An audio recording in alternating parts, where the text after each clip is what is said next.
Let's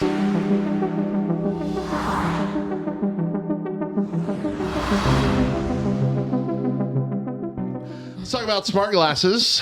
The Ray-Ban smart glasses launched by Meta almost 2 years ago. That's Facebook for everybody who forgets. Launched almost 2 years ago, have struggled to catch on with owners, many of whom appear to be using the devices infrequently, according to internal company data. So this is from the Wall Street Journal. It says less than 10% of the Ray-Ban stories, which is what they're called because you add them to your little stories up there, what you film, purchased since the product's launch in September of 2021 are used actively by purchasers. So less than 10% of them that are already bought are used. Wow. According to a company document from February, revealed by the Wall Street Journal, Meta sold a total of 300,000 of the wearable devices through February, but the company only had about 27,000 monthly active users. Wow. The device, an important part of Meta's hardware strategy, allows users to take photos and listen to music with the frames of their glasses, among other features. But it's experienced a 13% return rate, according to the document. Among the top drivers of poor user experience were issues with connectivity, problems with some of the hardware features, including battery life, inability for users to import media from the devices, issues with the audio on the product, and problems with voice commands for the smart glasses, according to the document. I feel like this is just it's a piece of technology that's just not going to catch on. Like, yeah. I think this is the mood for smart glasses. I think humans are just not interested. We don't want them. Google Glass, remember Google Glass was coming out? Mm-hmm. That was the first one. It was like their own glasses, and then it was like, well, it'll be a thing that you connect to your glasses. And, it just looked like the Boba Fett eye, thing that just swoops down and you just, it's really weird. And it's supposed to give you like this weird augmented reality. Mm-hmm. I don't know if you could point and click in the sky. I have no idea how you interacted or were supposed to interact, but they got canceled before they ever came out. I feel like, not a lot of people wear glasses. Like some people don't wear glasses, don't want to wear glasses. Yeah, it would have to be like you're fake asking glasses. them to put it on their face, and I don't know. That was a short-lived thing, though, for fashion, right? People who didn't wear glasses wanted to wear them, so they put them on. Fake glasses, no lenses. Yeah. Snapchat came out with the Snap Spectacles a couple years ago as well. This was similar to the Meta ones where you're filming whatever you're doing and then putting it up on Snapchat for the 24 hours that it exists. Amazon Echo frames also exist. It's where you can use Alexa through your glasses. Is that something you want? Is that something anybody really wants? She already perks up when I'm not calling her, I hey, what are you talking to you? And she's like, I'm like, I'm not talking to you. That would happen all the time if she was on your face. Oh, gosh. Just the constant, you're having a conversation. Yeah. Stop it. Shut up. No. Yeah, and then you look crazy. Right. Nobody knows what you do. But he just freaked out for a second. I don't know what was going on. I'd be more interested in augmented car windshield technology, says Joshua. That's frightening. It's going to, I'm okay with just the little display that some cars have where it shoots up some of your info that would normally be on the dash, like on the bottom portion of your windshield. But it's just like a reflection, kind of like an arcade game, is set up. Having augmented reality on the windshield, that feels like Minority Report. You got your gloves. No, thank you. JC Phenom, I'm late to the game, but this reminds me when Luigi gets to use the Virtual Boy. Man, the Virtual Boy. Did you ever get to use the Virtual Boy? No. Do you remember what it is? I'm trying, because I think I watched you play. Oh, no. Luigi? No. Oh, Luigi's Mansion. No, this is... What are you talking about? Luigi's Mansion, that's like a gimmick of a Virtual Boy in the game, but the real Virtual Boy that came out in the 90s was this big headset thing. Oh, okay. That had to be sat up on a very high table so you could line up with a chair. And it's like you're going to the eye doctor. You have to put yourself in those things. Gotta get it just right. And it was this 3D red vector image game. Like it had different, like, you know, perspective you could play in the background, foreground, whatever. Sometimes you'd be shooting back and forth. Turtle shells. I'm remembering a Wario game, I believe. But I only ever played it at Blockbuster. Like they had it set up in the Blockbuster. And so I don't know how many COVIDs I caught then. But like it made you sick after a while because it just wasn't fun. Mm-hmm. But that's a good it's a good connection. I remember Virtual Boy's commercial slogan, "Don't blink." Yeah. That's from Doctor Who. It is. I'm sorry. You're right. I have enough problems getting Siri and Alexa to do what I ask. Yeah. That's right. So here's something I didn't know until I started researching this. There are like over 30 brands of smart glasses. Wow. Most of them not connected to, a big... Here I am just sitting around with not smart glasses on my face. All these dumb glasses on my face. Yeah. I didn't know that, and I don't think anybody knows that. I don't think anybody knows that those exist. It is a very niche market because nobody wants it. Nobody wants it. Stop making them. Nobody wants them. And apparently, all you do with it when you buy it is put it on the shelf. Okay, well, I own these. Set them down. Let's move on to Uber. This is an interesting story. This comes from MSN.com. This is just, it's not really like a big update on Uber as a company. It's a thing that happened that I just want to share. Wired editor-at-large Stephen Levy was hit with a $52 Uber bill for riding 2.9 miles in New York City. Wow. As he was heading to an interview with Uber CEO Dara Karshwashki. I don't know how to pronounce it. Dara. He said, "Do you know how much it cost me to go 2.9 miles where we are right now in an Uber?" Levy asked Dara. And he said, $20? And I said, "No, it was $52. And he said, "Oh my God, wow." Like, oh gosh. This interview's not going to go well. The CEO attributed to the head-scratching fee to surge pricing. Levy insisted that made no sense given the trip took place at 10 a.m. on a sunny weekday, and it's not like the president's in town. Uber CEO blamed inflation for the increased rates then, telling Wired during a sit-down that everything is more expensive. When asked for a statement, Uber shared the following: "Riders' fares are a direct result of the city's regulations. The fact is that they're not subsidized rides anymore. And the way the company operates is expensive. Uber, which had recorded more than $31 billion in losses since it launched in 2009, reported its first profit ever about a week and a half ago." Trishan, it would have been cheaper to walk and healthier. Yeah.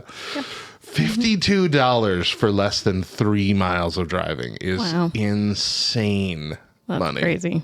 That's worse than taxis. Ubers are supposed to be better than taxis, right? Right. That's worse than taxis. That's crazy money. Also, the fact that they've never been profitable. That's almost everything these days. Yeah. all the new stuff, it just doesn't make any money.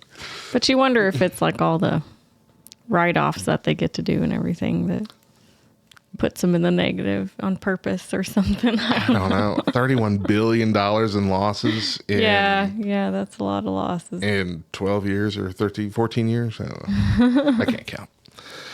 I just find that so funny. Just sitting down. You know how much it costs to get me here?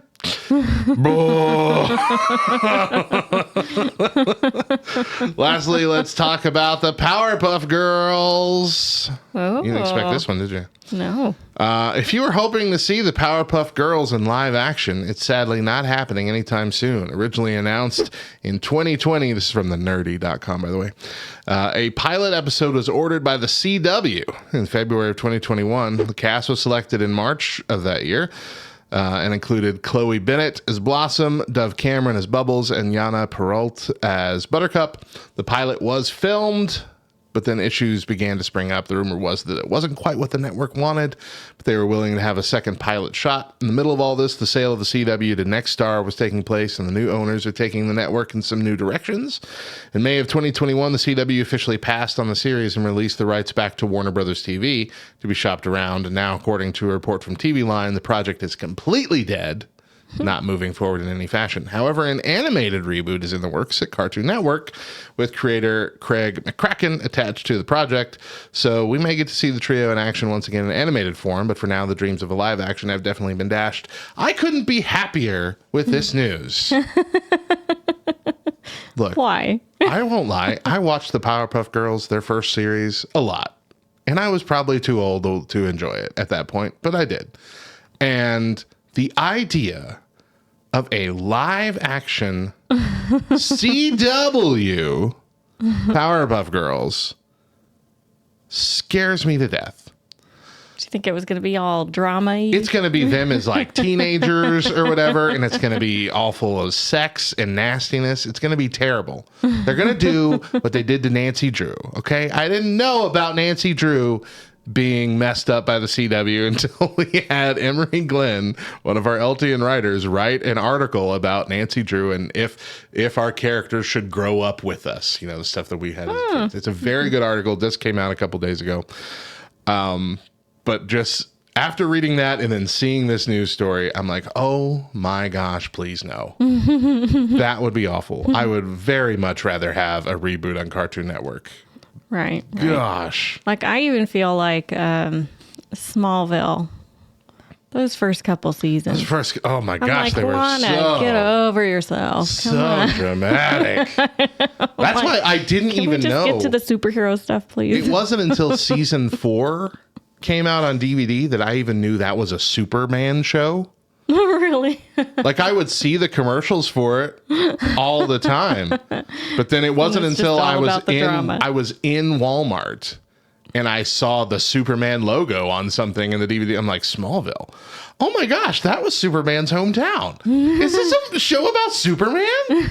And then remember I bought all 4 seasons that were out and we started binge watching. No, it's not. But I'm like, no, it's decidedly not about Superman yet. But it got so, for me anyway, for the comic book fans, it got so much better towards the end because it got very superhero-y, very sci-fi.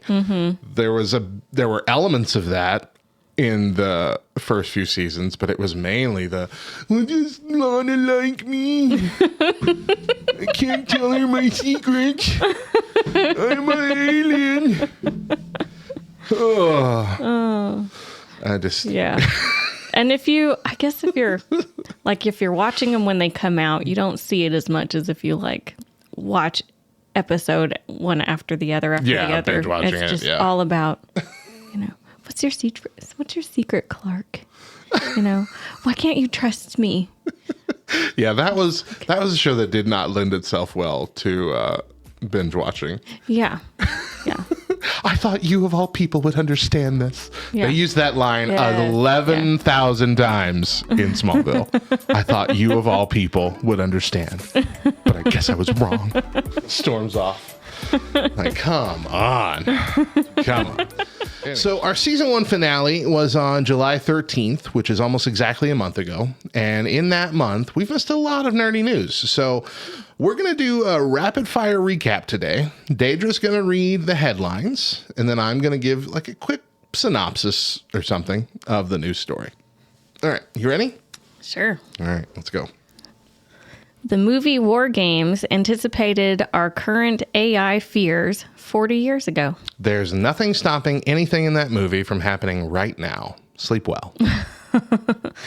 Sony and Microsoft agree to 10-year Call of Duty deal. Even after Xbox merges with Activision Blizzard, the PlayStation will still be an option to waste hours a day pretending to be fit enough for military service. Disney CEO Bob Iger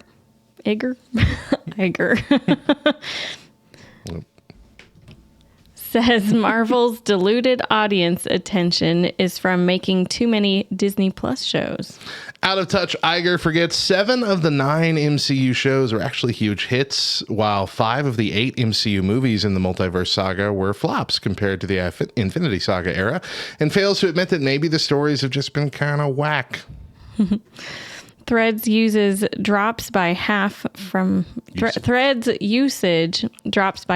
initial surge. Despite being the fastest growing online platform in history, just a week later, less than half the users returned, and those that did stayed on the app for about 6 minutes, probably because they were too busy updating their Google Plus circles.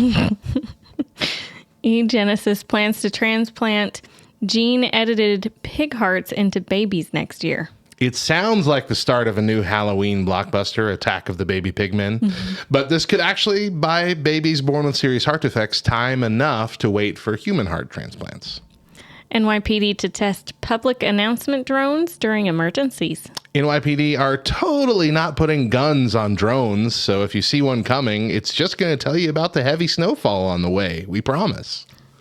Netflix gains nearly 6 million subscribers as paid sharing soars. We all promised to revolt after they cracked down on password sharing, but apparently I'm the only one who isn't a freaking liar. Amazon's palm scanning payment system coming to all Whole Foods stores. Next up, airport security full body scanners coming to Walmart self-checkouts. T-Mobile charging an extra $5 to pay your phone bill in store. T-Mobile doesn't like customers who don't trust putting their bank details on the web and is instead punishing them for not using autopay, while some companies are still charging me a convenience fee for paying online instead of with the check. OpenAI quietly shuts down its AI detection tool. Tool designed to help professors tell if students are using AI to write their reports has been killed off because it was almost always wrong. I'm sure all those students wrongfully flunked out of their classes will take a nice fat apology check. Whistleblower tells Congress the U.S. is concealing multi-decade programming that captures UFOs and even non-human bodies.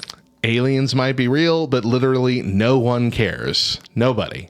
We got bills, y'all. Meta, Microsoft, and Amazon team up on Maps project to go up against the Apple and Google duopoly. I can't wait to use a driving app that shares all my data with Russia, changes the interface I like to something full of tiles, and has me arriving at my destination 2 weeks later than I planned. Meta's Reality Labs has lost more than $21 billion since the start of 2022. Remember when we all thought the future would be like Ready Player One? False alarm on that one. NASA launches its own stream platform later this year. NASA Plus will feature science-focused space news videos for free in its own native app, which would be exactly the same as using a YouTube channel, but with less of a chance of people watching. Scientists resurrected extinct microscopic nematodes that were frozen in Siberia for 46,000 years. Shouldn't we be voting as a planet before we do crap like this? Like, I'm pretty sure 100 different apocalypse movies start with this kind of thing. I'd like to have a year where I'm not constantly afraid a couple scientists in a lab are about to leak the next world-ending crisis on us. Elon Musk predicts electricity shortage in 2 years. Well, it's a good thing we're making all these electric cars.